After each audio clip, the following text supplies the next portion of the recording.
إن الحمد لله نحمده ونستعينه ونؤمن به ونتوكل عليه ونعوذ بالله من شرور أنفسنا ومن سيئات أعمالنا من يهده الله فلا مضل له ومن يضلل فلا هادي له وأشهد أن لا إله إلا الله وحده لا شريك له وأشهد أن محمدا عبده ورسوله أرسله بالهدى ودين الحق ليظهره على الدين كله ولو كره المشركون اللهم صل على محمد وعلى آل محمد كما صليت على إبراهيم وعلى آل إبراهيم إنك حميد مجيد وبارك على محمد وعلى آل محمد كما باركت على إبراهيم وعلى آل إبراهيم إنك حميد مجيد أما بعد فإن خير الحديث كتاب الله فأحسن الهدي هدي محمد صلى الله عليه وسلم وشر الأمور محدثاتها وكل محدثة بدعة وكل بدعة ضلالة وكل ضلالة في النار يا أيها الذين آمنوا اتقوا الله حق تقاته ولا تموتن إلا وأنتم مسلمون أعوذ بالله من الشيطان الرجيم بسم الله الرحمن الرحيم وكذلك نري إبراهيم ملكوت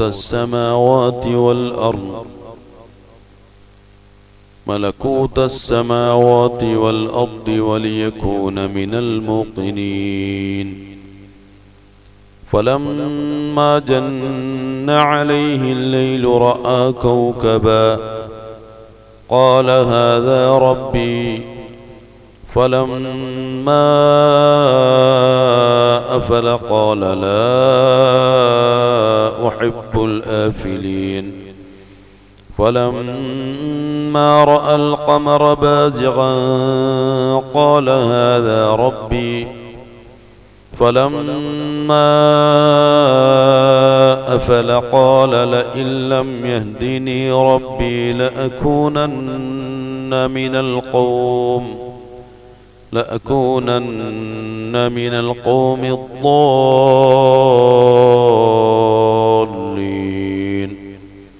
فلما رأى الشمس بازغة قال هذا ربي هذا أكبر فلما أفلت قال يا قوم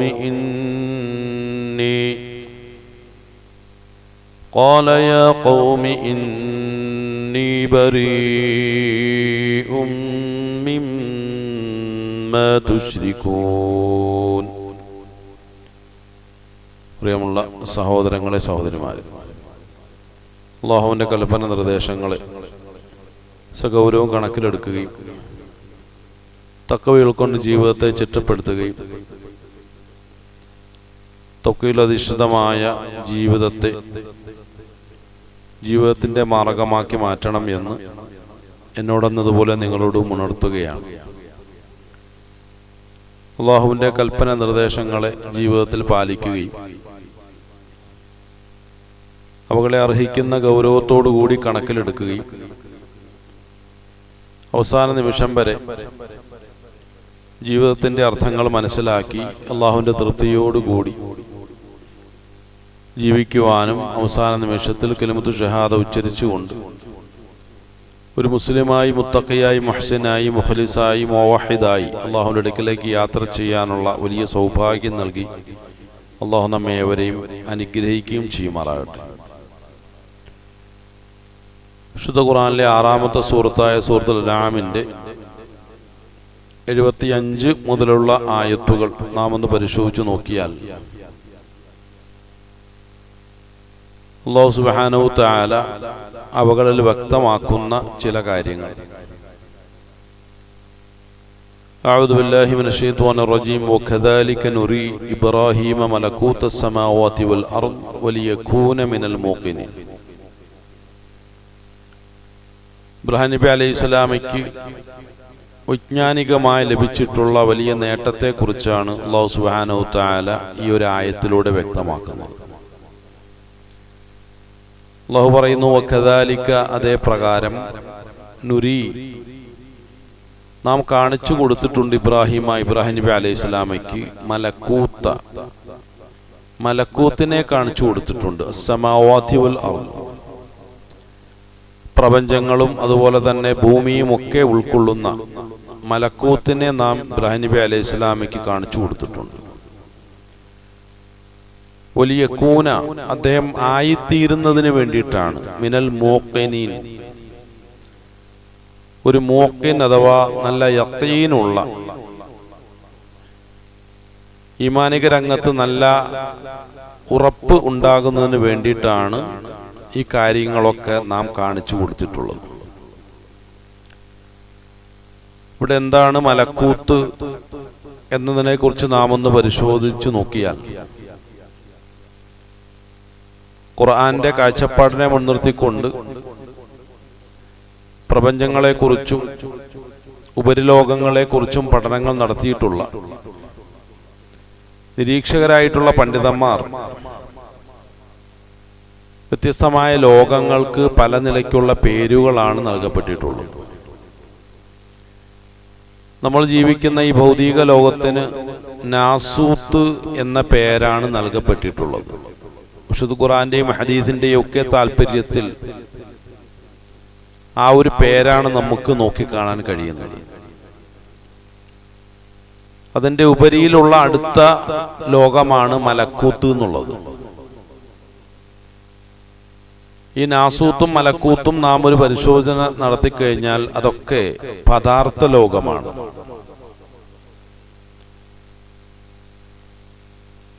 എന്നാൽ ഈ നാസൂത്തിന്റെ തലങ്ങളെക്കുറിച്ച് കുറേയൊക്കെ പഠനങ്ങൾ നടത്തിയ നമ്മെ സംബന്ധിച്ചിടത്തോളം കുറേയൊക്കെ ധാരണകൾ ഉണ്ടെങ്കിലും അതിനെ നമുക്ക് യൂണിവേഴ്സ്, നമ്മുടെ പ്രപഞ്ചം എന്നുള്ള നിലയിലൊക്കെ നമുക്കതിനെക്കുറിച്ച് പഠിക്കാൻ കഴിയും. എന്നാൽ പ്രപഞ്ചവുമായി ബന്ധപ്പെട്ട പഠനങ്ങളുടെ ചരിത്രങ്ങൾ നാം ഒന്ന് പരിശോധിച്ചു നോക്കിയാൽ ഇന്ന് വരെയും സമ്പൂർണമായ രൂപത്തിൽ പ്രപഞ്ചത്തെക്കുറിച്ച് മനസ്സിലാക്കാൻ മനുഷ്യർക്ക് അല്ലെങ്കിൽ സയൻസ് ലോകത്തിന് സാധിച്ചിട്ടില്ല എന്നാണ് മനസ്സിലാക്കാൻ കഴിയുന്നത്. അതായത് നിലവിലുള്ള യൂണിവേഴ്സ് എന്ന് പറയുമ്പോൾ പ്രത്യേകമായും സയൻസ് അതിനെ പരാമർശിക്കുന്നത് ഒബ്സർവബിൾ യൂണിവേഴ്സ് എന്നാണ്. നമുക്ക് ഒബ്സർവ് ചെയ്യാൻ കഴിഞ്ഞിട്ടുള്ള അല്ലെങ്കിൽ പഠിക്കാൻ കഴിഞ്ഞിട്ടുള്ള, നിരീക്ഷിക്കാൻ കഴിഞ്ഞിട്ടുള്ള പ്രപഞ്ചമെന്ന് പ്രത്യേകം വിശേഷണം കൊടുക്കും. ഇതെന്തിനു വേണ്ടി? അപ്പോഴാണ് പ്രപഞ്ചത്തിന്റെ സിംഹഭാഗവും നമുക്ക് ഒബ്സർവ് ചെയ്യാൻ അല്ലെങ്കിൽ നിരീക്ഷിക്കാൻ കഴിഞ്ഞിട്ടില്ലാത്ത ഭാഗങ്ങളാണുള്ളത്. വളരെ കുറഞ്ഞ ഭാഗം മാത്രമേ നമുക്ക് ഇതുവരെയും ഒബ്സർവ് ചെയ്യാൻ അല്ലെങ്കിൽ നിരീക്ഷിക്കാൻ സാധിച്ചിട്ടുള്ളൂ. വളരെ കുറഞ്ഞത് എന്ന് പറയുമ്പോൾ എത്രമാത്രമായിരിക്കും അതിൻ്റെ ശതമാന കണക്ക് നമുക്ക് മനസ്സിലാക്കാൻ കഴിയും. ചില സയന്റിസ്റ്റുകൾ പറയുന്നു അത് 5% മാത്രമാണെന്ന് പറയുന്നു. ചിലർ അതിനെ 4 എന്നും തിരുത്തി പറയുന്നു. എന്നാൽ ഇത് കൂടാനാണോ കുറയാനാണോ സാധ്യതയുള്ളത് എന്നൊന്ന് പരിശോധിച്ച് നോക്കിക്കഴിഞ്ഞാൽ പ്രപഞ്ച നിരീക്ഷണ ചരിത്രത്തെ മുൻനിർത്തിക്കൊണ്ട് നാം ഒന്ന് പരിശോധിച്ച് നോക്കിയാൽ ആദ്യകാലത്ത് പ്രപഞ്ചത്തെ മുഴുവൻ മനസ്സിലാക്കിയിട്ടുണ്ട് എന്നുള്ള അവകാശവാദവുമായി കടന്നു വന്ന ശാസ്ത്രം ഇന്നിപ്പോൾ അതിൻ്റെ 5% മാത്രമേ മനസ്സിലാക്കിയിട്ടുള്ളൂ, അല്ലെങ്കിൽ 4 എന്ന് പറയുന്നുവെങ്കിൽ ഒരു കാലഘട്ടത്തിൽ പറഞ്ഞത് 50% മനസ്സിലാക്കിയിട്ടുള്ളൂ എന്നായിരുന്നു. 100% ഞങ്ങൾ പ്രപഞ്ചത്തെ മനസ്സിലാക്കിയിട്ടുണ്ട് എന്ന് സയൻസ് പറഞ്ഞത് ഏതാണ്ട് 1780 കാലഘട്ടങ്ങളിലാണ്.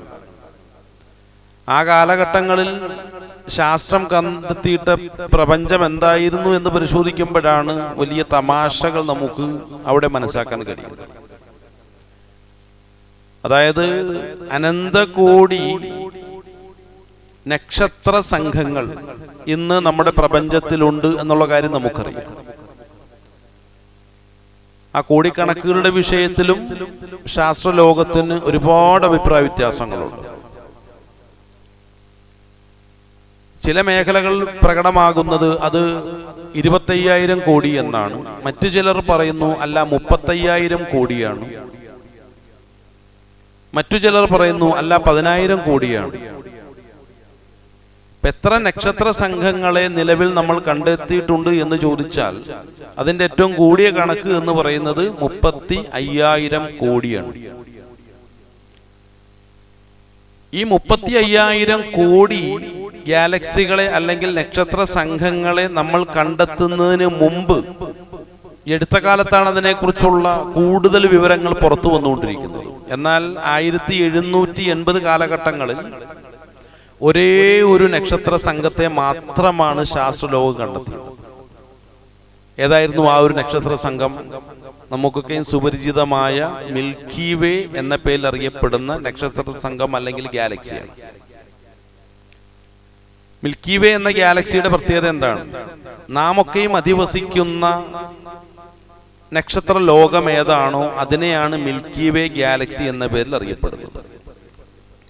അപ്പൊ നാം അധിവസിക്കുന്ന ഈ നക്ഷത്ര സംഘത്തെ പൂർണ്ണമായ രൂപത്തിൽ മനസ്സിലാക്കാതെ ഇതാണ് പ്രപഞ്ചമെന്ന് തെറ്റിദ്ധരിക്കുകയായിരുന്നു 1780 കാലഘട്ടങ്ങളിൽ. അതായത് 19-ാം നൂറ്റാണ്ടിന്റെ അവസാന ഘട്ടം വരെയും പ്രപഞ്ചത്തെക്കുറിച്ചുള്ള ശാസ്ത്രത്തിന്റെ വിലയിരുത്തലും പഠനങ്ങളും ഈ രൂപത്തിലൊക്കെ ആയിരുന്നുവെങ്കിൽ ഇന്ന് 21-ാം നൂറ്റാണ്ടിൽ എത്തി നിൽക്കുമ്പോൾ, പ്രത്യേകിച്ചും 2025 എന്ന് പറയുന്ന ഈ ഒരു വർഷം, അതിന്റെ ഏറ്റവും ആധുനികമെന്നൊക്കെ പറയപ്പെടാൻ കഴിയുന്ന, നല്ലൊരു ഭാഷയിൽ പറഞ്ഞാൽ ഏറ്റവും അപ്ഡേറ്റഡ് ആയിട്ടുള്ള കൺസെപ്റ്റുകൾ എന്താണ് എന്ന് പരിശോധിച്ച് നോക്കിക്കഴിഞ്ഞാൽ അതൊക്കെ തന്നെയാണ് ഇവിടെ ഇപ്പോൾ പറഞ്ഞു വെച്ച കാര്യങ്ങൾ. അതിനപ്പുറത്തേക്ക് നമ്മൾ എവിടെ എത്തിയിട്ടില്ല എന്നാണ്. ചുരുക്കത്തിൽ 1780 കാലഘട്ടങ്ങളിൽ നമ്മൾ ഒരേ ഒരു നക്ഷത്ര സംഘത്തെ മാത്രം കണ്ടെത്തിയിട്ട് ഇതാണ് നമ്മുടെ പ്രപഞ്ചമെന്ന് പറഞ്ഞു. ഇതാണ് നമ്മുടെ പ്രപഞ്ചം. അന്നും വിശുദ്ധ ഖുർആൻ ശക്തമായ തിരുത്തലുകൾ അതിന് നൽകിയിട്ടുണ്ടായിരുന്നു. കാരണം ഖുർആനിൽ പരാമർശമുള്ളത് വസ്സമാഇ ദാത്തുൽ ബുർജ് എന്നല്ല. നമുക്ക് സുപരിചിതമായ സൂറത്താണ് സൂറത്തുൽ ബുറൂജ്. വസ്സമാഇ ദാത്തുൽ ബുർജ് എന്നല്ല ഖുർആൻ പറഞ്ഞത്. ഖുർആൻ നേരത്തെ തന്നെ പറഞ്ഞു. അത് 6-ാം നൂറ്റാണ്ടിലാണ് ഖുർആൻ ഈ ആയത്തുകൾ അവതരിപ്പിച്ചിട്ടുള്ളത്. ഖുർആൻ പറഞ്ഞത് അഊദു ബില്ലാഹി മിനശ് ശൈത്വാനിർ റജീം വസ്സമാഇ ദാത്തുൽ ബുറൂജ് എന്നാണ്. ബുർജും ബുറൂജും തമ്മിലുള്ള വ്യത്യാസം എന്താണ്? ബുർജ് എന്ന് പറഞ്ഞാൽ ഏകവചന പ്രയോഗമാണ്. ബുറൂജ് എന്ന് പറഞ്ഞാൽ ബഹുവചന പ്രയോഗമാണ്. അപ്പൊ 6-ാം നൂറ്റാണ്ടിൽ തന്നെ ഖുർആൻ നേരത്തെ തന്നെ പറഞ്ഞു നക്ഷത്ര സംഘം ഒന്നൊന്നുമല്ല, ധാരാളം നക്ഷത്ര സംഘങ്ങളെ ഉൾക്കൊള്ളുന്ന പ്രപഞ്ചം എന്നാണ് വസ്സമാഇ ദാത്തുൽ ബുറൂജ് എന്ന ആയത്തിന്റെ അർത്ഥം. പക്ഷെ അപ്പൊ 1700 കാലഘട്ടങ്ങളിൽ ഖുർആൻ എത്രത്തോളം അശാസ്ത്രീയമാണ് എന്ന് എത്ര ആളുകൾ പറഞ്ഞിട്ടുണ്ടാവും. എന്നാൽ ഈ കാലം എത്തുമ്പോഴാണ് ആ ഖുർആൻ ഭയങ്കരമാണ് കേട്ടോ, ശാസ്ത്രത്തിനാണ് അബദ്ധങ്ങൾ സംഭവിച്ചത്. അത് ഈ ഒരു വിഷയത്തിൽ മാത്രമൊന്നുമല്ല, ഒരുപാട് വിഷയത്തിൽ ആ അബദ്ധങ്ങൾ സംഭവിച്ചിട്ടുണ്ട്. ഇപ്പൊ മറ്റൊരു ഉദാഹരണം പറഞ്ഞാൽ സൂറത്ത് യാസീൻ. സാധാരണ പലപ്പോഴും ഏറ്റവും കൂടുതൽ യാസീൻ എന്ന് പറയുന്ന സൂറത്ത് ഓതപ്പെടുന്നത് ആരെങ്കിലുമൊക്കെ മരണപ്പെട്ട് കിടക്കുമ്പോഴാണ്. എന്നാലും മരണപ്പെട്ട് കിടക്കുന്ന ആളുകൾക്ക് എന്തൊക്കെയാണ് നമ്മൾ പറഞ്ഞു കൊടുക്കുന്നത് എന്നുകൂടി മനസ്സിലാക്കണം എന്നുണ്ടെങ്കിൽ അതിന്റെ അർത്ഥം കൂടി നമ്മളൊന്ന് മനസ്സിലാക്കണം. അതാണ് രസകരമായ മറ്റൊരു സംഭവം. ഖുർആൻ സൂറത്ത് യാസീനിൽ തന്നെ പറഞ്ഞു ലിതുൻദിറ മൻ കാന ഹയ്യൻ എന്ന് പറഞ്ഞു. ഇത് ജീവിച്ചിരിക്കുന്നവർക്ക് പഠിക്കാനുള്ള സാധനമാണെന്ന് പ്രത്യേകം പറഞ്ഞു. അതാണ് ലിതുൻദിറ മൻ കാന ഹയ്യൻ ലിയഹ്ഖൽ ഹഖ്ഖു അൽ കാഫിരീൻ എന്നുള്ള രൂപത്തിൽ അല്ലാഹു അതിലൊരു ആയത്ത് പറഞ്ഞിട്ടുണ്ട്. അപ്പൊ ലിതുൻദിറ മൻ കാന, ഇത് ജീവിച്ചിരിക്കുന്നവർക്കുള്ള പഠിക്കാനുള്ള സാധനമാണ്. അല്ല മരിച്ചു കഴിഞ്ഞ ഒരാൾക്ക് പിന്നെ ഇത് പഠിച്ചിട്ട് കാര്യമില്ലല്ലോ, അദ്ദേഹത്തിനൊന്നും ഗ്രഹിക്കാൻ കഴിയില്ലല്ലോ ഭൗതികമായ തലത്തിൽ. പഠിച്ചിട്ടും കാര്യമില്ല. അതാണ് അതിന്റെ ഒരു വിഷയം. അപ്പോൾ ഇങ്ങനെ പറഞ്ഞ ഈ ഒരു സൂറത്തിൽ തന്നെ അല്ലാഹു സുബ്ഹാനഹു വ തആല ഉൾപ്പെടുത്തിയിട്ടുള്ള ചർച്ചാ വിഷയം എന്ന് പറഞ്ഞത് വആയത്തുൽ ലഹുമുൽ ലൈലു നസ്ലഖു മിൻഹു നഹാറ ഫഇദാ ഹും മുസ്ലിമൂൻ വശംസു തജ്രി ലിമുസ്തഖറിൻ ലഹാ ദാലിക തഖദീറുൽ അസീസുൽ അലീം വലഖമറ ഖദ്ദർനാഹു തുടങ്ങുന്ന ഈ ആയത്തുകളൊക്കെ നാം ഒന്ന് പരിശോധിച്ച് നോക്കിക്കഴിഞ്ഞാൽ നമ്മുടെ സൗരയൂഥ രീതികളുടെയും അതിന്റെ നിയമങ്ങളെയും കുറിച്ച് പറയുന്ന ഒരു ആയത്താണ്. അല്ലെങ്കിൽ നമ്മുടെ സോളാർ സിസ്റ്റത്തെ കുറിച്ച് വളരെ വിശാലമായ രൂപത്തിൽ പ്രതിപാദിക്കുന്ന ആയത്തുകളാണ്. അതിന്റെ അവസാനത്തിൽ അല്ലാഹു സുബ്ഹാനഹു വ തആല പറഞ്ഞത് വകുല്ലും ഫീ ഫലകിൻ യസ്ബഹൂൻ, എല്ലാ ഗോളങ്ങളും അതുപോലെ തന്നെ ഉപഗ്രഹങ്ങളും എല്ലാ ഗ്രഹങ്ങളും എല്ലാ നക്ഷത്രങ്ങളും എല്ലാ ഉപഗ്രഹങ്ങളും, അങ്ങനെ പ്രപഞ്ചത്തിൽ എന്തൊക്കെ വസ്തുക്കളുണ്ടോ അതെല്ലാം എന്താണ്, ചലിച്ചുകൊണ്ടേയിരിക്കുന്നു എന്ന് പറയാതെ അതിന് യജിരി എന്ന് പറഞ്ഞാൽ മതി. അതിന് യസ്ബഹു എന്നാ പറഞ്ഞ. യസ്ബഹു എന്ന് പറഞ്ഞാൽ നീന്തി തുടിച്ചുകൊണ്ടേയിരിക്കുന്നു എന്നാണ്. ഈ നീന്തലിനൊരു നിയമമുണ്ട്. അത് കയറി ഇറങ്ങി ഇങ്ങനെയാണ്, ഓളം വെട്ടുന്നത് പോലെയാണ് നല്ലൊരു നീന്തൽ താരം നീന്തുന്നത്.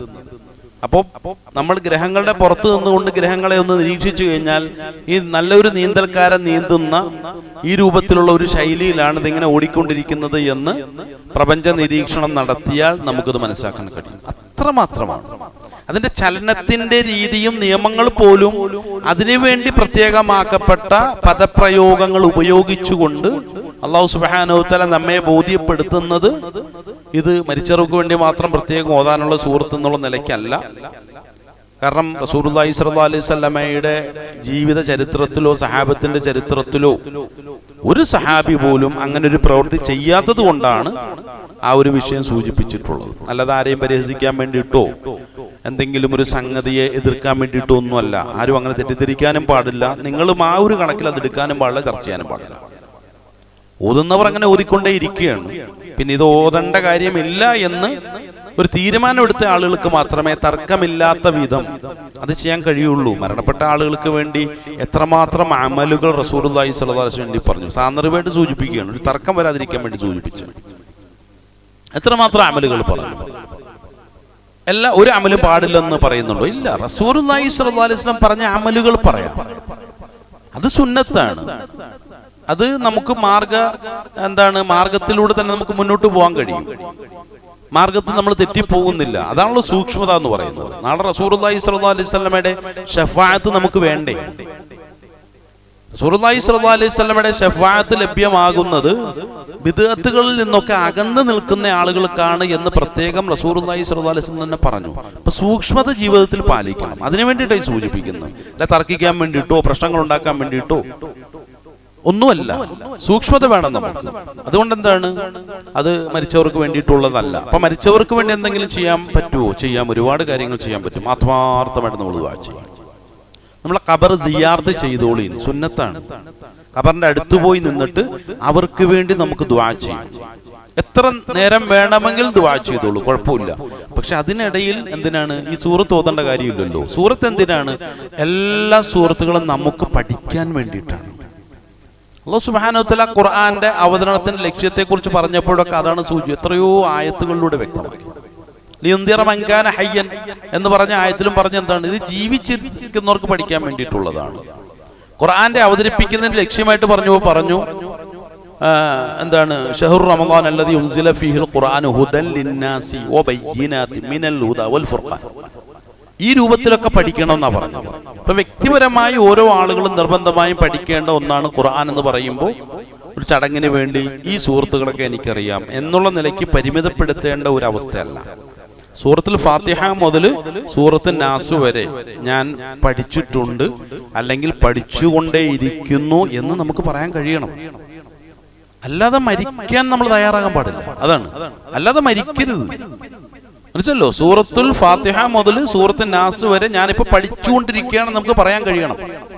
അല്ലാതെ എൻ്റെ പഠന വഴികളിലോ എൻ്റെ ജീവിതത്തിലോ ഖുർആൻ ഇടപെടുന്നില്ല എന്ന് പറഞ്ഞാൽ അങ്ങേയറ്റം അപകടകരമാണ്. അത് നമ്മുടെ ജീവിതത്തിൽ സംഭവിക്കാൻ പാടില്ലാത്തതാണ്. പഠിക്കാൻ ഒരുപാട് വഴികളുണ്ടല്ലോ. എത്രമാത്രം വഴികളാണ് ഉള്ളത്. ഓൺലൈൻ ക്ലാസ്സുകൾ നടക്കുന്നു. നമ്മുടെ വീടിനകത്തിരുന്ന്, നമ്മുടെ ഓഫീസ് റൂമിലിരുന്ന് നമുക്ക് പഠിക്കാം. നമ്മുടെ വീടിന്റെ ഡൈനിങ് ഹാളിൽ ഇരുന്നിട്ട് നമുക്ക് പഠിക്കാം. മറ്റുള്ള ശല്യങ്ങളൊന്നും ഇല്ല എങ്കിൽ. എത്രമാത്രം ഓൺലൈൻ ക്ലാസ്സുകളാണ്. അതുപോലെ തന്നെ എത്രമാത്രം ഓഫ്ലൈൻ ക്ലാസ്സുകളാണ്. ഇരാറ്റുപേട്ടയെ കുറിച്ച് എടുത്ത ഒരു വ്യക്തി പറഞ്ഞത്, ഇരാറ്റുപേട്ടയിൽ ആരെങ്കിലും ജനിച്ച് ജീവിച്ചിട്ട് അവൻ ഖുർആൻ അറിയാതെ പോയാൽ അവനെപ്പോലെ ആത്മനഷ്ടം പറ്റിയ ഒരു വ്യക്തി വേറെ ഒന്നും ഇല്ല എന്നാ പറഞ്ഞു. അത്രമാത്രം അൽഹംദുലില്ലാ നമ്മുടെ പൂർവികരായിട്ടുള്ള മഹത്തുക്കൾ, മഹാന്മാർ, ആലിമീങ്ങൾ ചെയ്തു വെച്ചിട്ട് പോയ മഹത്തരമായ വലിയ ധർമ്മങ്ങളാണ്, വലിയ സേവനങ്ങളാണ്. മറ്റുള്ള നാടുകൾക്ക് അങ്ങനെ ഒരു പാരമ്പര്യം പറയാൻ കഴിയുമോ? വലിയ മഹത്തുക്കൾ കടന്നു വന്നിട്ടുണ്ട്, അവർ വലിയ പഠന പ്രവർത്തനങ്ങൾക്ക് നേതൃത്വം കൊടുത്തിട്ടുണ്ട്. മറ്റുള്ള നാട്ടുകാരൊക്കെ ആ വിഷയത്തിൽ അങ്ങേയറ്റം ദാരിദ്ര്യം അനുഭവിക്കുന്നവരാണ്. പക്ഷെ ഇത്രമാത്രം ഇൽമീ രംഗത്ത്, ഖുർആനിക രംഗത്ത് സമ്പന്നതയിൽ കഴിഞ്ഞുകൂടുന്ന ഒരു ജനം ഇന്ന് ഖുർആൻ പഠിക്കാൻ ഞാൻ തയ്യാറായിട്ടില്ലെന്ന് പറഞ്ഞാൽ നമ്മൾ ചിന്തിച്ചു നോക്കുക. വെറുതെ ആലോചിക്കാൻ വേണ്ടി പറഞ്ഞു എന്നേ ഉള്ളൂ. അതോ ഇനി മറ്റുള്ളവരൊക്കെ നമ്മൾ മരിച്ചു കിടക്കുമ്പോൾ നമ്മളെ ഖുർആൻ പഠിപ്പിക്കാൻ വേണ്ടി വന്നാലേ ഞാൻ ഖുർആൻ കേൾക്കുകയുള്ളൂ എന്നുള്ള വല്ല വാശിയും ഉണ്ടെങ്കിൽ നിങ്ങൾ എന്നോട് മാപ്പാക്കുക. അപ്പൊ പറഞ്ഞു വന്ന വിഷയം ഇതാണ്. ജീവിച്ചിരിക്കുന്ന കാലഘട്ടത്തിൽ നമ്മൾ നന്നായി പഠിക്കേണ്ടതാണ് സൂറത്തുൽ ഫാത്തിഹ മുതൽ സൂറത്തുൽ ബഖറ, സൂറത്ത് ആല ഇംറാൻ, ഇങ്ങനെ തുടങ്ങി എല്ലാ സൂറത്തുകളും നമ്മൾ പഠിച്ചുകൊണ്ടേയിരിക്കണം എന്നാണ്. എത്രമാത്രം പഠിക്കാൻ കഴിഞ്ഞു എന്നുള്ളത് നമ്മുടെ പരിശ്രമത്തിൻ്റെയും താല്പര്യത്തിൻ്റെയൊക്കെ അടിസ്ഥാനത്തിലാണ്. അപ്പം ആ ഒരു പഠന വഴിയിൽ തന്നെ നമ്മൾ എന്ത് ചെയ്യുക, അള്ളാഹുവിൻ്റെ അടുക്കിലേക്ക് പോകണം. അതാണ് ഏറ്റവും ബുദ്ധിമാനായ ഒരു മനുഷ്യന്റെ ലക്ഷണം എന്ന് പറയുന്നത്. നമ്മൾ ഒരിക്കലും വിഡ്ഢികളാകാൻ പാടില്ല. അള്ളാഹു സുബ്ഹാനഹു വ തആല ചിന്തിക്കാനുള്ള തൗഫീക്ക് നൽകി നമ്മെ എവരെയും അനുഗ്രഹിക്കുമാറാകട്ടെ. പറഞ്ഞു വന്ന വിഷയം, വിശുദ്ധ ഖുർആനെ സംബന്ധിച്ചിടത്തോളം അത് സൂറത്ത് യാസീനിലൂടെ വ്യക്തമാക്കിയ ഒരു കാര്യം ആദ്യകാലത്തൊക്കെ വലിയ അഭിപ്രായ വ്യത്യാസമായിരുന്നു. എന്താ പറഞ്ഞു വന്ന വിഷയം? ഓ കുല്ലും ഫീ ഫലക്കി യസ്ബഹൂൻ, എല്ലാം ചലിച്ചുകൊണ്ടേയിരിക്കുകയായിരുന്നു. ആദ്യകാലത്ത് സയൻസ് കണ്ടെത്തിയ ആകാശവുമായി ബന്ധപ്പെട്ട അല്ലെങ്കിൽ സൗരയൂഥം അല്ലെങ്കിൽ സോളാർ സിസ്റ്റവുമായി ബന്ധപ്പെട്ട ചർച്ചകളിൽ എല്ലാ ഗ്രഹങ്ങളും ചലിക്കുന്നില്ല, ഭൂമിയാണ് കേന്ദ്ര ബിന്ദു എന്ന് ആദ്യം പറഞ്ഞത്. ഭൂമിക്ക് ചുറ്റും മറ്റുള്ളതെല്ലാം കറങ്ങിക്കൊണ്ടേയിരിക്കുന്നു, ഭൂമി നിശ്ചലമാണെന്നാണ് പറഞ്ഞത്. കുറെ കഴിയുമ്പോൾ പറഞ്ഞു, അല്ല കേട്ടോ, സൂര്യനാണ് കേന്ദ്രബിന്ദു, അതുകൊണ്ട് സൂര്യൻ ചലിക്കുന്നില്ല, ബാക്കിയുള്ളെല്ലാം കറങ്ങിക്കൊണ്ടിരിക്കുകയാണ്. എത്ര കാലം നമ്മൾ ഇതിനെ ചലിക്കാതെ പിടിച്ചു നിർത്തിയെന്നറിയോ? നമ്മുടെ ആശയപരമായ ലോകത്ത്, നമ്മുടെ ചിന്താപരമായ ലോകത്ത്, നമ്മുടെ പഠന രംഗങ്ങളിലൊക്കെ എല്ലാത്തിനെയും നമ്മൾ നിശ്ചലമാക്കിക്കൊണ്ടിരിക്കുകയായിരുന്നു. പക്ഷെ ഖുർആൻ നേരത്തെ തന്നെ പറഞ്ഞെന്താണ്? എല്ലാം ചലിച്ചുകൊണ്ടേയിരിക്കുകയാണ്. 21ാം നൂറ്റാണ്ടെത്തിയപ്പോൾ സയൻസ് പതുക്കെ വന്നിട്ട് പറഞ്ഞു, ശരിയാണ് കേട്ടോ, എല്ലാം ചലിച്ചുകൊണ്ടിരിക്കുകയാണ് എന്ന് പറയേണ്ടി വന്നു. അപ്പൊ പറഞ്ഞു വന്ന വിഷയം എന്താണെന്ന് ചോദിച്ചു കഴിഞ്ഞാൽ, ഈ പ്രാപഞ്ചികമായ സങ്കല്പങ്ങളിലേക്കും പഠനങ്ങളിലേക്കും നമ്മൾ കടന്നു ചെല്ലുമ്പോൾ സയൻസിനെ സംബന്ധിച്ചിടത്തോളം ഒരുപാട് പാപ്പരത്വം അത് അനുഭവിച്ചുകൊണ്ടിരിക്കുകയാണ്. അതിനെ കുറ്റപ്പെടുത്തിയിട്ട് കാര്യമില്ല. കാരണം എന്താണെന്നറിയോ, ഈ സയൻസ് എന്ന് പറയുമ്പോൾ അതിന് മറ്റു പല പേരുകളും ഉണ്ട്. അടിസ്ഥാനപരമായി എന്താണ്? എംപിരിസിസം എന്നാ പറയുക. എംപിരിസിസം എന്ന് പറഞ്ഞാൽ എന്താണ്? അനുഭവശാസ്ത്രം എന്ന അനുഭവജ്ഞാനം എന്നാണ് അതിനെക്കുറിച്ച് പറയുക. എന്ന് വെച്ചാൽ അനുഭവിച്ച് മനസ്സിലാക്കാൻ കഴിയണം. എൻ്റെ കണ്ണുകൊണ്ടോ എൻ്റെ കാതുകൊണ്ടോ മറ്റുള്ള എൻ്റെ അനുഭവങ്ങളിലൂടെ എനിക്ക് മനസ്സിലാക്കാൻ കഴിയുന്ന കാര്യത്തെയാണ് എന്തെന്ന് പറയുക. അങ്ങനെയുള്ളൊരു ജ്ഞാനശാഖയാണ് എംപിരിസിസം എന്ന് പറയുന്നത്. അതിന് മറ്റൊരു പേര് കൂടിയുണ്ട്, എലമെന്റലിസം എന്നും പറയും. എലമെന്റലിസം എന്ന് പറയാനുള്ള കാരണം എന്താണ്? എന്തെങ്കിലും ഒരു എലമെന്റ് കിട്ടണം, ആ എലമെന്റിനെ വെച്ചുകൊണ്ട് പരിശോധിച്ചിട്ട് അതിൽ നിന്നും കാര്യങ്ങളെ മനസ്സിലാക്കണം. ഇപ്പൊ ഉദാഹരണം പറഞ്ഞാൽ, വെള്ളം എന്താണെന്ന് ചോദിച്ചാൽ അത് കുടിക്കാൻ പറ്റുന്ന സാധനം, ഇതല്ല സയൻസിന്റെ മറുപടി. വെള്ളം എന്താണെന്ന് പരിശോധിക്കണമെന്നുണ്ടെങ്കിൽ അതിന്റെ ഒരു എലമെന്റ് എടുക്കും. അപ്പൊ വെള്ളത്തിന്റെ ഏറ്റവും അടിസ്ഥാനപരമായ ഒരു മാറ്റർ അല്ലെങ്കിൽ എന്താണ് അതിന്റെ ഒരു പദാർത്ഥം എന്നൊക്കെ പറഞ്ഞു കഴിഞ്ഞാൽ ഒരു തുള്ളി വെള്ളമാണ്. ആ ഒരു തുള്ളി വെള്ളത്തിൽ എന്തൊക്കെ അടങ്ങിയിട്ടുണ്ട്? അപ്പൊ നമ്മൾ H2O എന്നാണ് പറയാ. 2 ഹൈഡ്രജൻ ആറ്റവും ഒരു ഓക്സിജൻ ആറ്റവും. അപ്പൊ ഈ ഹൈഡ്രജൻ എന്ന് പറയുന്ന ആറ്റവും ഓക്സിജൻ ആറ്റവും എന്താ സാധനം? അപ്പൊ അതിന്റെ പിന്നിലേക്ക് വീണ്ടും പോകണം. അതിന്റെ പിന്നിലേക്ക് പോകുമ്പോൾ ഒരു ആറ്റത്തെ കിട്ടും. ഓക്സിജൻ ആറ്റത്തെ കുറിച്ച് പഠിക്കാൻ പറ്റാം. ഇത്രമാത്രം ഇലക്ട്രോണുകളുണ്ട്. അത് ന്യൂക്ലിയസ് എന്ന് പറയുന്ന, ന്യൂട്രോൺ പ്രോട്ടോൺ എന്ന് പറയുന്ന ന്യൂക്ലിയസിന്റെ ചുറ്റിലും കിടന്ന് കളിക്കുന്ന സാധനങ്ങളാണ്. അപ്പൊ അതിന്റെ സ്വഭാവങ്ങളെ കുറിച്ച് പഠിക്കുകയാണ്. അപ്പൊ എത്ര തരം മൂലകങ്ങളാണ് പ്രപഞ്ചത്തിൽ മൊത്തത്തിലുള്ളത്, അതിനെക്കുറിച്ചുള്ള പഠനങ്ങളിലേക്ക് പോകുന്നു. ഇങ്ങനെ വ്യത്യസ്തമായ ശാഖകൾ രൂപപ്പെടുന്നത് ഓരോ വസ്തുവിനെ കുറിച്ചുമുള്ള ആധികാരികമായ പഠനത്തെ തുടർന്നാണ്. അങ്ങനെയാണ് ശാസ്ത്രരംഗത്ത്. ഒപ്പം കെമിസ്ട്രി അതൊരു ശാസ്ത്രശാഖയാണ്, ബയോളജി മറ്റൊന്നാണ്, അല്ലെങ്കിൽ ഫിസിക്സ് മറ്റൊന്നാണ്. ഇങ്ങനെയുള്ള വ്യത്യസ്തമായ ശാസ്ത്രശാഖകൾ രൂപപ്പെടുന്നത് ഏറ്റവും സൗകര്യപ്രദമായ രൂപത്തിൽ ഓരോ വിഷയങ്ങളെക്കുറിച്ചും വ്യത്യസ്തമായ രൂപത്തിൽ പഠിക്കാനുള്ള സൗകര്യത്തിന് വേണ്ടിയിട്ടാണ്. അപ്പൊ ഈ രൂപത്തിൽ എന്ത് ചെയ്യുന്നു? നമ്മളൊരു വെള്ളത്തെക്കുറിച്ച് പഠിക്കുകയാണ് എന്ന് പറഞ്ഞ പോലെ ഓരോ വിഷയത്തെക്കുറിച്ച് നമ്മളിങ്ങനെ ആധികാരികമായ രൂപത്തിൽ ഇങ്ങനെ പഠിച്ചു വരുന്നു. അതിനാണ് എലമെന്റലിസം എന്നതുകൊണ്ട് ഉദ്ദേശിക്കുന്നത്. എലമെന്റ് വേണം, എലമെന്റിനെ മുൻനിർത്തിക്കൊണ്ട് പഠിക്കും. അപ്പൊ അതുകൊണ്ട് എന്താണ്, ഇതില്ല എങ്കിൽ എന്ത് ചെയ്യാൻ പറ്റും? ഒരു എലമെന്റും കിട്ടുന്നില്ല, നമുക്ക് പരീക്ഷിക്കാനുള്ള ഒരു സാധനവും കിട്ടുന്നില്ല. അതാണ് പ്രാപഞ്ചിക വിഷയത്തിൽ ഇന്നും സയൻസ് ലോകം അനുഭവിച്ചുകൊണ്ടിരിക്കുന്നത്. ഇപ്പൊ ഒബ്സർവ് ചെയ്യാൻ കഴിഞ്ഞിട്ടുള്ള പ്രപഞ്ചത്തിന്റെ മൊത്തത്തിലുള്ള 5% നമുക്ക് അതിന്റെ എലമെന്റുകളൊക്കെ കിട്ടി, പരീക്ഷിക്കാനുള്ള സാധനങ്ങളൊക്കെ മാറ്ററുകളൊക്കെ കിട്ടി. അത് പരീക്ഷണശാലയിൽ കൊണ്ടേ വെച്ചിട്ട് പരിശോധന നടത്തുമ്പോൾ ഇതിന്റെ സ്വഭാവം ഇന്നതാണ്, ഇത് ഇന്ന സാധനങ്ങളാണ്, ഇത് ഈ രൂപത്തിലൊക്കെയാണ് പ്രതിപ്രവർത്തിക്കുക, അതിൽ നടക്കുന്ന എന്താ കെമിക്കൽ റിയാക്ഷൻസ് ഒക്കെ ഈ രൂപത്തിലാണ്. അതിനെക്കുറിച്ച് വ്യക്തമായ പഠനങ്ങൾ തയ്യാറാക്കി വെക്കും. ഇത് നമ്മുടെ പ്രപഞ്ചത്തിൽ എത്രമാത്രം എലമെന്റുകളുടെ ലോകം എത്രയാന്ന് ചോദിച്ചു കഴിഞ്ഞാൽ 5 അല്ലെങ്കിൽ 4% മാത്രമാണ്. അപ്പൊ ബാക്കിയുള്ള 96% സയൻസ് ഇന്നും ഇങ്ങനെ അന്തം വിട്ട് നിൽക്കുകയാണ്. അതെന്താന്ന് അറിയില്ല. വീണ്ടും ചോദിക്കുകയാണ്, അപ്പൊ ബാക്കിയുള്ള 96 എന്താണ്? അറിയില്ല, ഞങ്ങൾക്കറിയില്ല എന്താണെന്ന്. അപ്പൊ അതിനെക്കുറിച്ചുള്ള കൂടുതൽ നിരീക്ഷണങ്ങൾ നടക്കാനുള്ള ശ്രമം നടത്തിയാൽ പോലും സാധനം കിട്ടണ്ടേ? വെച്ച് പരീക്ഷിക്കാൻ എന്തെങ്കിലും ഒരു എലമെന്റ് കിട്ടണ്ടേ, ഒരു സാധനം കിട്ടണ്ടേ? അപ്പൊ എന്താണ് അത് എന്ന് അന്വേഷിച്ച് ഇങ്ങനെ പോകുമ്പോൾ അവിടെ ഡാർക്ക് മാറ്റർ എന്ന് പറയുന്ന മാറ്ററാണ്, ഡാർക്കാണ് എന്ന് വെച്ചാൽ ഇതുവരെ നമുക്ക് പിടികിട്ടാത്ത അജ്ഞാതമായ മാറ്ററുകളാണ് അവിടെ നിലകൊള്ളുന്നത്. അതിന് നമ്മുടെ ജ്ഞാനലോകത്തേക്ക് കടന്നു വരണമെങ്കിൽ കുറെ വർഷം ഇനിയും പിടിക്കും. ഇന്നും ജനീവയിൽ ലാർജ് ഹാഡ്രോൺ കൊളൈഡർ എന്ന് പറയുന്ന വലിയ പരീക്ഷണശാലയിൽ ഇന്നും വലിയ ഗവേഷണങ്ങൾ നടന്നുകൊണ്ടിരിക്കുകയാണ്. എന്താണെന്നറിയോ? ഈ ഡാർക്ക് മാറ്ററിന്റെ പേരൊന്ന് മാറ്റിയിടാൻ വേണ്ടിയിട്ടാണ്. ഈ ഡാർക്ക് മാറ്റർ ഇന്നും ഡാർക്ക് മാറ്റർ ആയിട്ടിരുന്നു കഴിഞ്ഞാൽ അതിൽ നിന്നൊന്നും കാണാൻ കഴിയില്ലല്ലോ. ഇരുണ്ട പദാർത്ഥം എന്ന് വേണമെങ്കിൽ മലയാളത്തിൽ പറയാൻ കഴിയും. അതൊന്നും ഇരുണ്ട് അവസ്ഥയിൽ ഇരുന്ന് കഴിഞ്ഞാൽ അതിലേക്ക് വെളിച്ചം കിട്ടുന്നില്ല. ഡാർക്ക് മാറ്ററിനെ ലൈറ്റ് മാറ്ററാക്കി മാറ്റണം. അതിനുള്ള ഗവേഷണങ്ങൾ നിരന്തരം നടന്നുകൊണ്ടിരിക്കുകയാണ്. എന്തിനു വേണ്ടിയിട്ടാണെന്നറിയോ? നമ്മുടെ ഒബ്സർവ് ചെയ്യാൻ കഴിഞ്ഞിട്ടുള്ളത് 4% അല്ല 5% മാത്രമാണ്. അതൊരു 6, 7, 8 എന്നുള്ള നിലയ്ക്ക് ഒരു 10% ആക്കിയിൽ നാണക്കേടല്ലേ? നമ്മുടെ പ്രപഞ്ചത്തിന്റെ ആകെ എത്രമാത്രം ഇന്നത്തെ മോഡേൺ സയൻസിന് 2025 മനസ്സിലാക്കാൻ കഴിഞ്ഞിട്ടുണ്ടെന്ന് ചോദിച്ചാൽ വെറും 4% അല്ലെ 5% മാത്രമേ മനസ്സിലാക്കാൻ കഴിഞ്ഞിട്ടുള്ളൂ.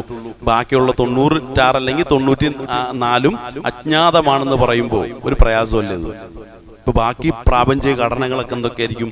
ഇതുവരെ കണ്ടെത്തിയതിൽ അത്ഭുതകരമായിട്ടുള്ള ഒരുപാട് സംഗതികൾ കണ്ടെത്തി. എങ്കിൽ ഇതിനേക്കാൾ അത്ഭുതപ്പെടുത്തുന്ന അങ്ങേയറ്റം അത്ഭുതകരമായ എത്രയോ സംഗതികൾ, വസ്തുതകൾ അതിനുള്ളിൽ ഒളിഞ്ഞു കിടക്കുന്നു.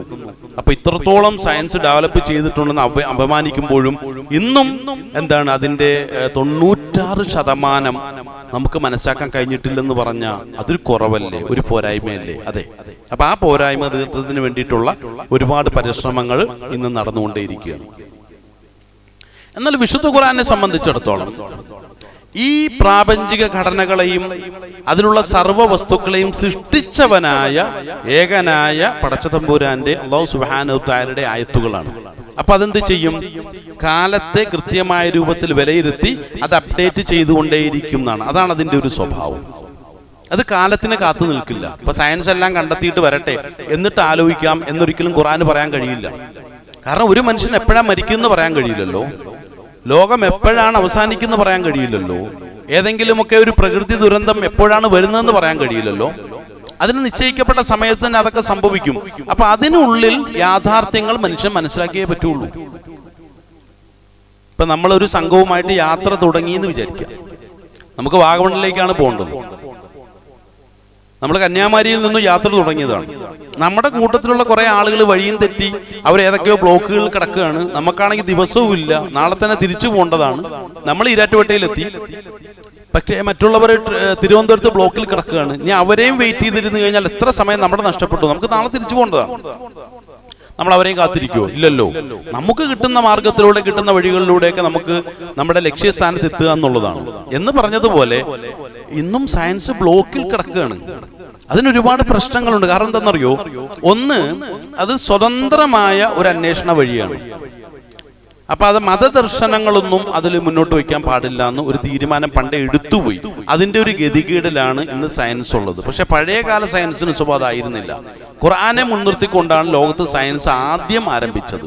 പക്ഷെ പിൽക്കാലത്ത് 15-ാം നൂറ്റാണ്ടോടുകൂടി യൂറോപ്യന്മാരുടെ കൈകളിലേക്ക് സയൻസും വിജ്ഞാനവും ഒക്കെ കടന്നു വന്നപ്പോൾ അവരെടുത്തൊരു തീരുമാനം, നമുക്ക് എന്തായാലും ഖുർആനെ മുൻനിർത്തിക്കൊണ്ട് പഠിക്കേണ്ട ആവശ്യമില്ല. കാരണം ഖുർആനെ മുൻനിർത്തിക്കൊണ്ട് പഠിച്ചു കഴിഞ്ഞാൽ അതിന്റെ എല്ലാ അംഗീകാരം ഖുർആൻ കൊണ്ടുപോയാലോ, ലോകം മുഴുവൻ ഖുർആനിലേക്ക് വന്നാൽ നമുക്ക് ബുദ്ധിമുട്ടാവുമല്ലോ. അതുകൊണ്ട് എന്ത് ചെയ്തു? ഖുർആനെ തൽക്കാലം മാറ്റിവെച്ചു. അതുവരെ ഖുർആനെ മുൻനിർത്തിയിട്ടുള്ള പഠനങ്ങളായിരുന്നു. അപ്പൊ ഈ 15-ാം നൂറ്റാണ്ടിന് മുമ്പുള്ള ശാസ്ത്രത്തിന്റെ വളർച്ചയുടെ ചരിത്രം നാം ഒന്ന് പരിശോധിച്ചു നോക്കുക. ദ്രുതഗതിയിലായിരുന്നു എന്ന് നമുക്ക് ഉത്തരം കിട്ടും. പക്ഷെ 11-ാം നൂറ്റാണ്ട് മുതൽ ഇങ്ങോട്ടോ അത് മന്ദഗതിയിലായിപ്പോയി എന്നാണ് ഉത്തരം കിട്ടുക. നമ്മൾ പഠിച്ചു നോക്കുക. ഇത് വെറുതെ അവകാശവാദം ഉന്നയിക്കുകയല്ല, പഠിക്കുക. നമ്മൾ വളരെ കൃത്യമായ രൂപത്തിൽ, വസ്തുതാപരമായ രൂപത്തിൽ ചരിത്രങ്ങളെ പഠിക്കുക, ശാസ്ത്ര ചരിത്രം പഠിക്കുക.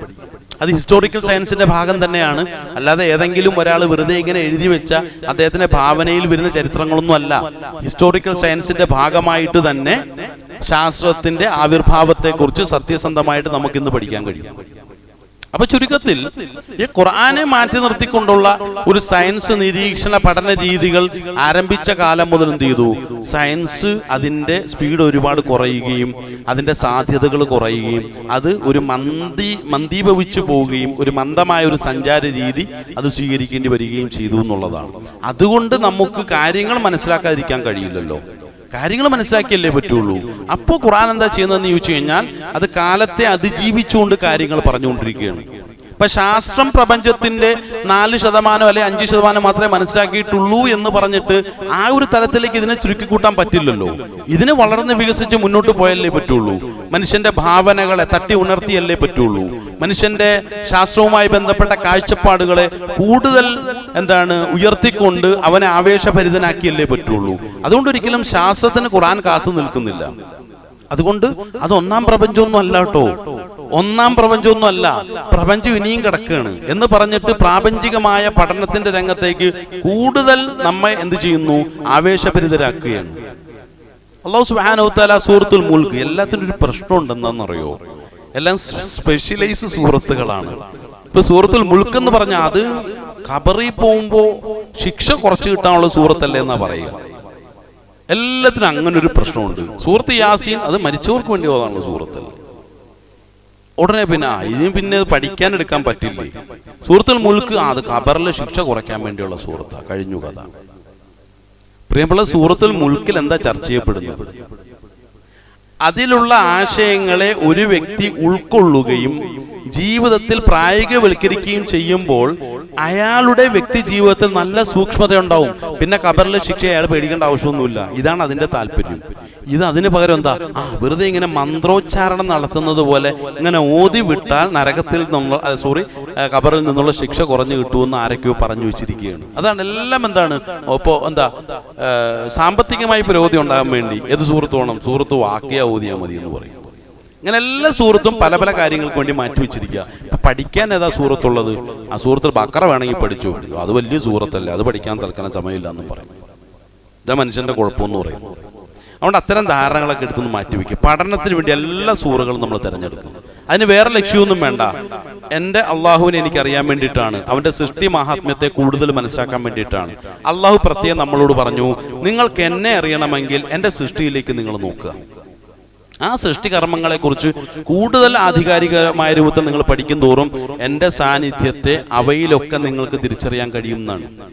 അങ്ങനെ അള്ളാഹുവിൻ്റെ സൃഷ്ടികൾ എത്രമാത്രം അള്ളാഹുവിനോട് അനുസരണമുള്ളവരാണ് എന്ന് നമുക്ക് മനസ്സിലാക്കിയെടുക്കാനും അതേ നിലയ്ക്ക് ആ ഒരു മാർഗത്തെ ശരിയായ രൂപത്തിൽ പിൻപറ്റാനും ആ സൃഷ്ടികളൊക്കെ മനുഷ്യനെ പ്രാപ്തനാക്കിക്കൊണ്ടേയിരിക്കുന്നു എന്നുള്ളതാണ് ആ പഠനങ്ങളുടെ പിന്നിലുള്ള രഹസ്യവും താല്പര്യവും എന്ന് പറയുന്നത്. അപ്പൊ ചുരുക്കത്തിൽ ഖുർആനെ സംബന്ധിച്ചിടത്തോളം അതെന്ത് പറയുന്നു? ഇപ്പൊ സൂറത്തുൽ മുൽക്ക് തന്നെ ഉദാഹരണമായിട്ട് എടുക്കുക, നമ്മൾ പഠിക്കാൻ വേണ്ടി എടുക്കുക. അപ്പൊ അല്ലാഹു സുബ്ഹാനഹു വ തആല അതിൽ പറയുന്നു, അഊദു ബില്ലാഹി മിനശ് ശൈത്വാനിർ റജീം, അല്ലദീ ഖലഖ സബഅ സമാവാതിൻ തിബാഖ. അല്ലദീ എങ്ങനെയുള്ളവനാണെന്ന് അറിയുമോ? അള്ളാഹുവിനെ കുറിച്ച് അള്ളാഹു പരിചയപ്പെടുത്തുകയാണ്. അവൻ എങ്ങനെയുള്ളവനാണെന്ന് അറിയുമോ? ഖലഖ, അവൻ സൃഷ്ടിച്ചു, സബഅ സമാവാതിൻ, 7 പ്രപഞ്ചങ്ങളെ സൃഷ്ടിച്ചവനാണ് അവൻ. സുബ്ഹാനല്ലാഹ്, 7 പ്രപഞ്ചവും. നമ്മൾ ഒരു പ്രപഞ്ചത്തിന്റെ 4 എത്തിയിട്ടുള്ളൂ, 5 എത്തിയിട്ടുള്ളൂ. എന്താണ് 7 പ്രപഞ്ചം? അപ്പൊ അല്ലാഹു സുബ്ഹാനഹു വ തആല സൂറത്ത് യാസീന്റെ അവസാന ഭാഗത്ത് തന്നെ പറഞ്ഞു, അഊദു ബില്ലാഹി മിനശ് ശൈത്വാനിർ റജീം, സുബ്ഹാനല്ലദീ ഖലഖൽ അസ്വാജ കുല്ലഹാ സുബ്ഹാനല്ലദീ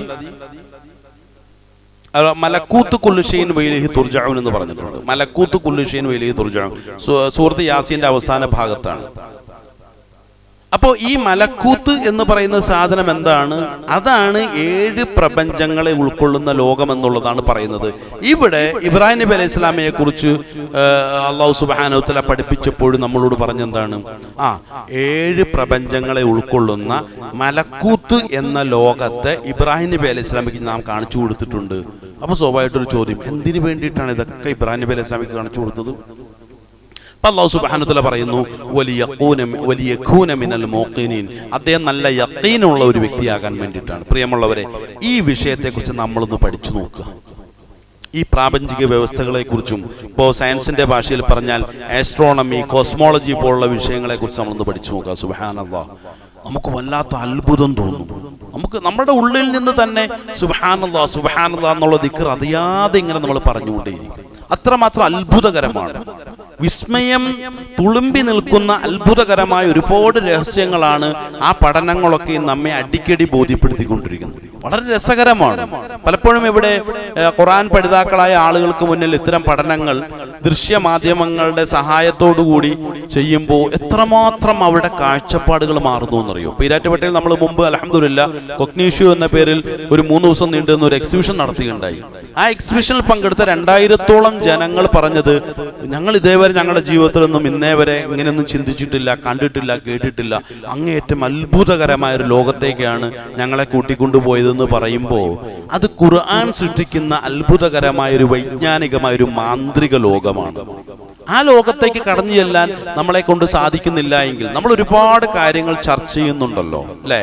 ഇവിടുത്തെ രാഷ്ട്രീയം, പുറമേ ഉള്ള രാഷ്ട്രീയം, ഇറാനിനെ കുറിച്ച് ചർച്ച ചെയ്യുന്നു, ഫലസ്തീനെ കുറിച്ച് ചർച്ച ചെയ്യുന്നു, അതുപോലെ തന്നെ ഇസ്രയേലിന്റെ പതനത്തെക്കുറിച്ച് ചർച്ച ചെയ്യുന്നു, ഭാവിയെക്കുറിച്ച് എല്ലാം ചർച്ച ചെയ്തുകൊണ്ടിരിക്കുകയാണ്. പക്ഷേ ഖുർആനുമായി ബന്ധപ്പെട്ട ചർച്ചകൾ എത്രമാത്രം നമ്മൾ നടത്തുന്നു. ഓരോ സമയത്തും സീസബിൾ ആയിട്ടുള്ള എന്തെങ്കിലുമൊക്കെ ന്യൂസുകൾ നമുക്ക് കിട്ടിക്കൊണ്ടേയിരിക്കും. പിന്നെ അതിന്റെ പിന്നാലെ നമ്മൾ കൂടുകയാണ്. പ്രിയമുള്ളവരെ, അതിനേക്കാളും നല്ലത്, കാരണം ലോകത്തിന്റെ ഗതി മാറി മറിഞ്ഞുകൊണ്ടേയിരിക്കും. ഓരോ രാഷ്ട്രീയ നേതാക്കന്മാർ രംഗത്ത് വന്നുകൊണ്ടേയിരിക്കും. ആരാണ് ഒരു ലീഡർ, റിയൽ ആയിട്ടുള്ള ലീഡറെ നമുക്ക് കണ്ടെത്താൻ കഴിയുക എന്നുള്ളത് മറ്റൊരു വിഷയമാണ്. അല്ലാതെ ആവശ്യമില്ലാതെ ചർച്ചകൾ നടത്തി ആവശ്യമില്ലാതെ ഹീറോകളെ ഓരോ കാലഘട്ടത്തിനും അനുസൃതമായി സൃഷ്ടിച്ചുകൊണ്ടിരിക്കേണ്ട കാര്യവും നമുക്കില്ല. കാരണം ഒരുപാട് ആസൂത്രിതമായ കളികളാണ്, വഞ്ചനാത്മകമായിട്ടുള്ള കളികളാണ് ലോകത്ത് നടന്നുകൊണ്ടിരിക്കുന്നത്. അപ്പൊ അതിന്റെ മുന്നിൽ നമ്മളാരും വഞ്ചിക്കപ്പെടാൻ പാടില്ല, നമ്മളാരും വിഡ്ഢികളാകാൻ പാടില്ല എന്നുള്ളതാണ്. പക്ഷെ അതേസമയത്ത് ഖുർആനുമായി ബന്ധപ്പെട്ട ചർച്ചകളിലേക്ക് നമ്മൾ എന്ത് ചെയ്യുക, ഒന്ന് ആഴ്ന്നിറങ്ങുക. നമ്മളെ അതിബുദ്ധിമാന്മാരാക്കിയേ വിശുദ്ധ ഖുർആൻ മാറ്റുകയുള്ളൂ, യാതൊരു സംശയമില്ല. അല്ലാഹു സുബ്ഹാനഹു വ തആല പറഞ്ഞല്ലോ, ആകാശഭൂമികളുടെ രഹസ്യങ്ങളെക്കുറിച്ചും അത്ഭുതങ്ങളെക്കുറിച്ചൊക്കെ പഠിക്കുന്ന ആളുകൾ,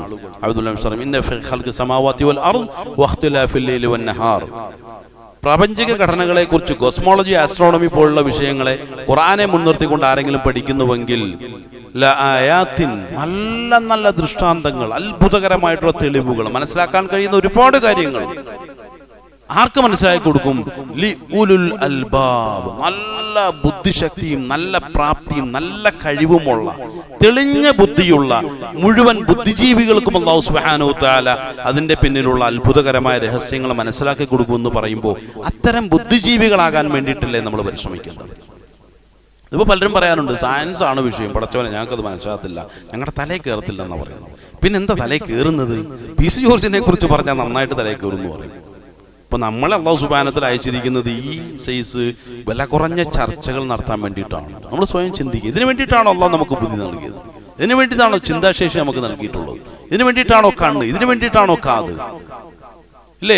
ഇന്നത്തെ സൂപ്പർ കമ്പ്യൂട്ടറുകളെ വെല്ലുന്ന രൂപത്തിലുള്ള അതിഭയങ്കരമായ വലിയ പ്രോസസ്സിംഗ് സിസ്റ്റമാണ് നമ്മുടെ ബ്രെയിൻ എന്ന് ഇന്ന് മോഡേൺ സയൻസ് പോലും വ്യക്തമാക്കുമ്പോൾ ഈ ചെറിയ വിഷയങ്ങളെ കുറിച്ച് ചർച്ച ചെയ്യാനാണോ ഈ സൂപ്പർ കമ്പ്യൂട്ടറുകളെ പോലും വെല്ലുന്ന രൂപത്തിലുള്ള ഇത്രമാത്രം അത്ഭുതകരമായ ഒരു സൃഷ്ടിയെ നാം നമ്മുടെ തലയിൽ ഏറ്റിക്കൊണ്ടിരിക്കുന്നത്? ചിന്തിക്കേണ്ട വിഷയമാണ്. അല്ലാഹു സുബ്ഹാനഹു വ തആല കാര്യങ്ങളെ ശരിയാം വിധം മനസ്സിലാക്കാനുള്ള നല്ല ബോധവും ചിന്തയും നൽകി നമ്മെ എവരെയും അനുഗ്രഹിക്കുമാറാകട്ടെ.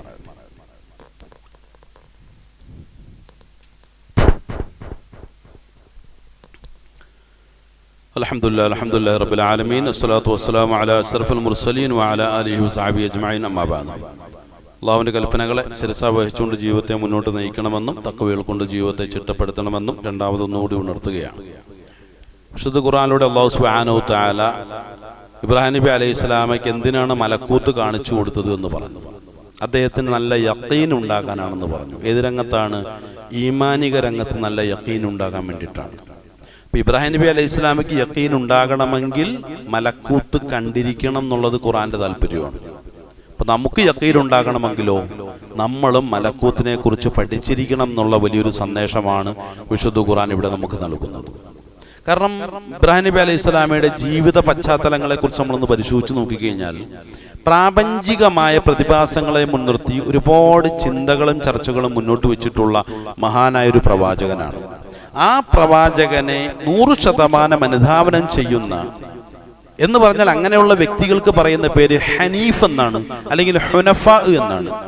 ആദരവായ ഷഫീഉന റസൂലുള്ളാഹി സ്വല്ലല്ലാഹു അലൈഹി വസല്ലമയോട് പോലും പ്രവാചകന്മാരുടെ നേതാവായി നിലകൊണ്ട മഹാനായ പ്രവാചകരാണ് ആദരവായ റസൂലുള്ളാഹി സ്വല്ലല്ലാഹു അലൈഹി വസല്ലം. അവിടുന്നോട് പോലും അല്ലാഹു സുബ്ഹാനഹു വ തആല എന്ത് പറഞ്ഞിട്ടുണ്ട്? താങ്കൾ ഒരു ഹുനഫ ആയി മാറണമെന്ന് പറഞ്ഞു. സുബ്ഹാനല്ലാഹ്. അപ്പോൾ ഇബ്രാഹിം നബി അലൈഹി സ്വലാമിയുടെ സ്ഥാനം നാം ഒന്ന് ചിന്തിച്ചു നോക്കുക. ഒരു ഘട്ടത്തിലെ പ്രവാചക ചരിത്രങ്ങൾ പരിശോധിച്ച് നോക്കിക്കഴിഞ്ഞാൽ ഒരു പൂർവ്വ പിതാവായിട്ട് നമുക്ക് കണ്ടെത്താൻ കഴിയുന്ന മഹാനായ ഒരു പ്രവാചകനാണ് മഹാനായ ഇബ്രാഹിം നബി അലൈഹി സ്വലാം.